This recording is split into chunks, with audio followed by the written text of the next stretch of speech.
ISKCON নামক যে সংগঠন, এর ফাঁকে ওরা ওদের শিকড়কে বাংলাদেশের মধ্যে মজবুত করে গেড়ে দিয়েছে।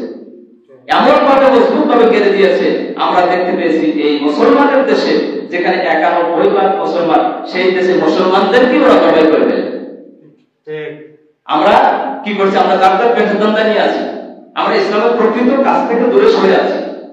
ইসলামকে আমরা প্রচার প্রসারের মাধ্যম আমরা বানাইনি, আমাদের নিজেদের পেটের ধান্দা নিয়ে আমরা সকলে আছি। এই সুযোগে কিন্তু অমুসলিমরা কাজ চালাই যাচ্ছে। যদি আমরা প্রত্যেকেই নিজের স্বার্থকে, নিজের পেটের ধান্দায় যদি না থেকে সত্যিকার ইসলামের পক্ষে যদি আমরা কাজ করতাম, তাহলে কিন্তু ইসলামের মতো এরকম সংগঠন বাংলাদেশে মাথাচাড়া দিয়ে উঠতে পারত না। এখন যখন উঠেছে, এই বাংলাদেশে যখন আমাদের মুসলিম ভাইকে যখন জবর করে হত্যা করা হয়েছে, আমরা সেই হত্যার এবং রক্তের বদলা ইনশাআল্লাহ নিব। এবং এই বাংলাদেশে ইসলামকে প্রতিষ্ঠা করার জন্য, কোরআনকে প্রতিষ্ঠা করার জন্য যদি আমাদের শরীরে রক্ত ঢেলে দিতে হয়, আমরা বুকের তাজা রক্ত ঢেলে দিয়ে হলেও এরকম আমরা ইসলামের কোরআনকে আমরা এই দেশে প্রতিষ্ঠিত করে ছাড়বো ইনশাআল্লাহ। এবং ইসকনের মতো জঙ্গি সংগঠনকে আমরা আমাদের জীবনের বিনিময় হলো এই ইসকনকে আমাদের বাংলাদেশ থেকে একেবারে দূরীভূত করে ফেলবো ইনশাআল্লাহ।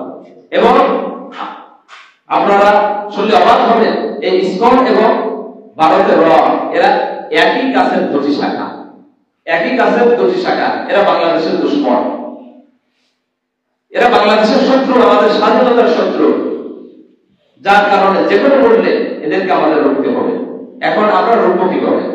আমরা তো চার দোকানে বসে একজন আর একজনের কথা বলি, আপনার ওইটা মাথায় আসবে কিভাবে? আমরা চার দোকানে বসে আপনার কথা মাথায় আসে, ওনার কথা মাথায় আসে, আপনার কথা আমার মাথায় আসে, এটা নিয়ে কাজ করতেছি। কিন্তু যারা অমুসলিম তারা কিন্তু সত্যিকার অর্থে তাদের দিন প্রচারের জন্য কাজ করে যাচ্ছে। এজন্য আমাদের সজাগ হতে হবে কি হবে না? সজাগ হতে হবে।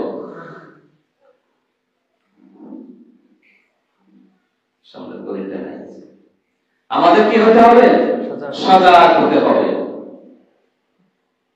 আমাদের সজাগ দৃষ্টি রাখতে হবে। ইসলামকে যেন কেউ ইসলাম নিয়ে যেন সিনেমিনি খেলতে না পারে। আমাদের বাংলাদেশ প্রত্যেকটা ইঞ্চি, প্রত্যেকটা জমি হবে ইসলামের জন্য, কোরআনের জন্য। এর 1 ইঞ্চি জমিও আমরা ভণ্ডদের জন্য, আমরা ইসকনদের জন্য, ইহুদি খ্রিস্টানদের জন্য আমরা 1 ইঞ্চিও ছেড়ে দেব না। কিন্তু এই দেশে সকলে বসবাস করতে পারবে স্বাধীনভাবে, বরঞ্চ আমরা তাদের উপাসনা নয়, তাদেরকে আমরা পাহারা দেওয়ার জন্য প্রস্তুত, নিরাপত্তা দেওয়ার জন্য প্রস্তুত, কিন্তু কোন জঙ্গি কার্যক্রম চালাতে দেওয়া হবে না। আমরা সব ধরনের তাদের নিরাপত্তা দিতে প্রস্তুত। ইসলাম আমাদেরকে এটা শিক্ষা দেয়, ইসলাম আমাদেরকে এই শিক্ষা দেয়।